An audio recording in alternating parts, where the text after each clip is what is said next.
Hello friends, welcome back to my YouTube channel. It's your girl Evie. Today we are going to see another approach in understanding accounting, another thing in understanding accounting. We are going to see the modified basis of accounting. As you can see here, we are going to see the modified basis of accounting. Last week we saw the accrual basis of accounting, we saw the cash basis of accounting, and at the end of the lesson we did a small quiz of about 2 or 3 questions. We said the cash basis of accounting was a method of recording expenses and revenue when money is being received or when money is being paid out. The day the money is paid out and the day the money is received, that is the day you record either expenses or revenue in the cash, using the cash basis of accounting. And with the accrual basis of accounting, we said the day they pay the money doesn't matter at all. What matters is the day the transaction took place. So as soon as the transaction takes place, that is the day any company that is using the accrual or method of accounting, that is the day they record their revenue, the revenue they earn, or the expenses they incurred. But today we are going to see the modified basis of accounting. The modified basis of accounting is a combination of the cash basis of accounting and the accrual basis of accounting. So if you hear a company says it is using the modified basis of accounting, just know they are using both the accrual basis of accounting and the cash basis of accounting. But now, how is it done? How come the company is using the two? That is what we are about to see here. But before I continue, I want to first of all welcome back my subscribers.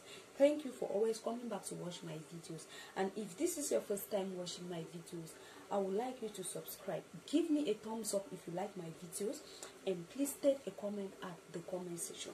Subscribe so that each time I bring educative and informative videos like this, you're going to be the first person to get it, and you are going to be informed about the things happening in accounting. Now let's go straight to the reason why we are here.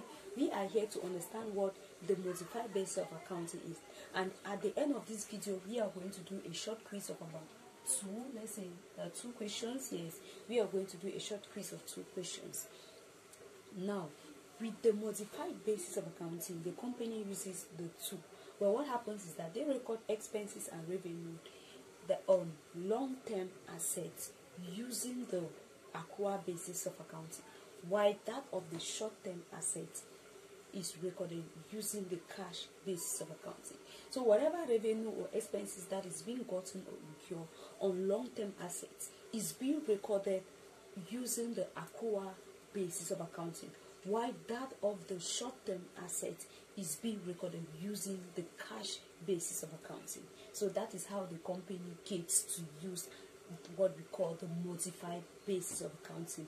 Take for instance that you make an investment of a long-term investment, whatever revenue that is being gotten from that investment is recorded using the accrual basis of accounting, while that of the short term is recorded using the cash basis of accounting. So that is basically what we call the modified basis of accounting, is the combination of the cash basis of accounting and the accrual basis of accounting. So that is that for the modified basis of accounting. If you don't understand anything concerning this accrual basis of accounting, cash basis of accounting, modified basis of accounting, state your question at the comment section. I'll go through it and I'll answer your question for you. Thank you so much. So now let's go to our short quiz. Now, the first question we have here is, which of the following is considered the book of original entry? Remember we did the ledger, we did the journal, and we talked about book of original entry. So now this is the time to answer the question. Which of the following is considered the book of original entry? 1, the trial balance. That's A, the trial balance. B, the ledger. C, the journal. The correct answer is the journal. Remember that we said the journal is the first place, the first book where financial transactions of a company are being recorded. So it is also known as the book of original entry. So the right answer here is C, the journal. And the second question is, which of the following is correct in a journal? A, debit increase in assets and credit decrease in assets. B, credit increase in assets and credit decrease in assets.